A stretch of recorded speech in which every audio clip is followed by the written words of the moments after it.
Venimos una mañana más con revista de prensa, una mañana más, por supuesto, con nuestra compañera Marta Moya. Buenos días, Marta. Hola, Rodrigo, buenos días. Vamos a empezar hoy en Israel, ¿verdad, Marta?, con el medio progresista Haaretz, que hoy nos trae una investigación que titula Operación de influencia israelí dirigida a legisladores estadounidenses sobre la vinculación Hamas-UNRWA. ¿Qué es lo que trata aquí Haaretz? Bueno, pues esta es una investigación concretamente del Fake Reporter, que es un organismo de control israelí en línea. Se hace de ella eco Haaretz y dice esta información, esta investigación, que esta operación de influencia israelí no es que divulgue información falsa per se, sino que es una campaña promovida por cuentas falsas en redes sociales que tiene por objeto la amplificación no orgánica de informaciones pro-israelíes. Esta campaña, nos dice Haaretz, empezó una semana después del inicio de la guerra en Gaza y continúa en la actualidad. Está basada, nos dice Haaretz, en 3 portales de noticias que se crearon antes de la guerra en Gaza, pero que se utilizaron ad hoc después del 7 de octubre. Estos 3 portales son The Moral Alliance, Unfold Magazine y Non-Agenda. Lo que hacen estos 3 portales es copiar tal cual informaciones de medios de la esfera judía y de otros medios importantes en la esfera occidental como el Guardian, la BBC o la CNN. Y también estos medios cuentan con un ejército de bots, concretamente con 500 perfiles falsos, nos dice Haaretz, y estas cuentas falsas se abrieron simultáneamente tanto en Facebook como en Instagram como en Twitter. Al principio de la guerra divulgaban informaciones sobre la historia judía o el creciente antisemitismo en Occidente. Después se empezaron a centrar en publicar informaciones sobre las vinculaciones entre los trabajadores de la UNRWA, la Agencia de Naciones Unidas para los Refugiados Palestinos, y los vinculaba a estos, a los trabajadores de la UNRWA, con los ataques de Hamas del 7 de octubre en territorio israelí. Nos dice Haaretz que este tema, el de vincular a los trabajadores de la UNRWA con Hamas, ha sido el tema más recurrente de esta campaña de bots de redes sociales, de perfiles falsos, utilizada por medios pro-israelíes. ¿A quién interpelaban? Pues a través de redes sociales, estas cuentas falsas. Pues nos dice Haaretz que el principal target han sido los legisladores demócratas estadounidenses. Concretamente, nos dice Haaretz que del total de políticos contactados con estas informaciones pro-israelíes, el 85% eran demócratas y el 90% eran afroamericanos. Además, nos dice que pues el perfil, ¿no?, esa búsqueda de los demócratas, de los legisladores demócratas, pues se ha dado estas últimas semanas concretamente por las voces disonantes que han empezado a nacer dentro del Partido Demócrata por el papel de Israel en la guerra en Gaza y pues esos concerns, esas preocupaciones dentro del Partido Demócrata de Joe Biden. Y recordemos que a raíz, ¿no?, de esta unión de, supuestamente de los trabajadores de la UNRWA que habían apoyado, habían participado en el ataque de Hamas, pues la UNRWA sigue padeciendo que muchos países le han quitado la financiación, sí. Marta.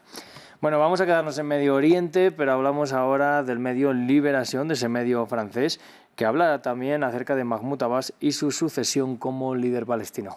Pues sí, Rodrigo, hemos destacado la portada de Liberación, que hoy titula Palestina, ¿quién puede suceder a Abbas? Recordemos que Mahmoud Abbas es el líder de la autoridad palestina que rige en Cisjordania ocupada y además es el líder palestino más reconocido internacionalmente. Nos dice la portada de Liberación, mientras los dirigentes árabes y occidentales pugnan entre bastidores para que surja un nuevo líder palestino, Mahmoud Abbas se aferra al poder.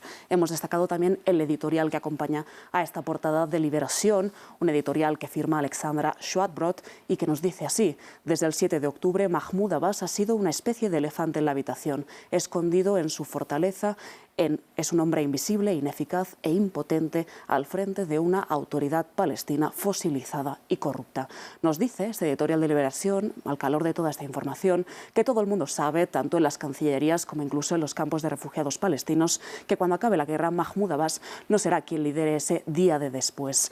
Desde hace varios meses circulan nombres para su sucesión, nos dice Liberación. Entre ellos estaría Marwan Barghouti, que dirigió al grupo miliciano Fatah Fatah en primera línea durante la primera intifada, hasta que fue detenido por Israel en el año 2002. Y otro de los nombres que suenan para suceder a Abbas, nos dice Liberación, sería Mohamed Dahlan, que es un gazatí que comandó una milicia de la autoridad palestina en Gaza antes de la llegada de Hamas al poder en la franja.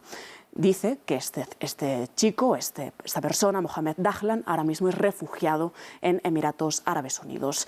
Dice también el editorial: nuestra investigación lleva al lector de bastión en bastión y revela un mosaico de pretendientes en busca de un papel histórico.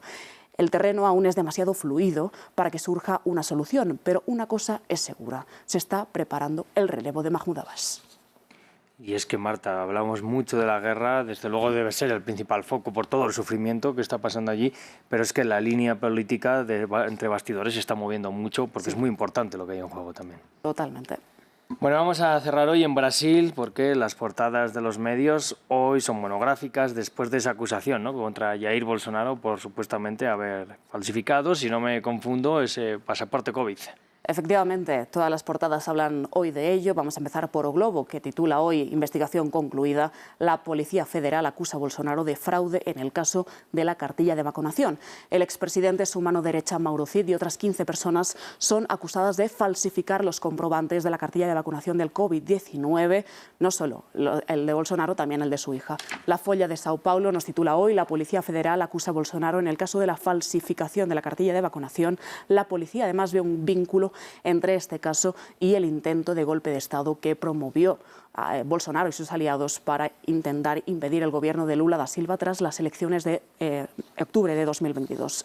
Por otra parte, el Correio Brasilense titula hoy: la Policía Federal vincula a Bolsonaro con el fraude de las vacunas y ve relación con el golpe. Nos dice que, según la policía, esa falsificación pudo haberse hecho para que los integrantes de esa supuesta trama golpista tuvieran los documentos para cumplir con los requisitos legales para la permanencia de Bolsonaro en el exterior de Brasil mientras se gestaba ese golpe. Y por último, CNN Brasil nos da la versión de la defensa del expresidente, que dice textualmente que la defensa de Bolsonaro niega que haya habido fraude con las cartillas de vacunación. Según una nota publicada por los abogados de Jair Bolsonaro, no tiene sentido que el exmandatario falsificara su pasaporte COVID porque él estaba exento de tenerlo y además, cuando salió a Estados Unidos, una vez regresó a Brasil en marzo de 2023, se hizo una prueba PCR que le dio negativa y con eso entró al país. Por tanto, dice la defensa que no pudo haber falsificado ese pasaporte COVID. Si lo hizo alguien, no fue por orden suya. Bueno, pues una vez más, Bolsonaro en el centro de la polémica. Son ya muchos los casos en su contra después de haber salido también de la presidencia.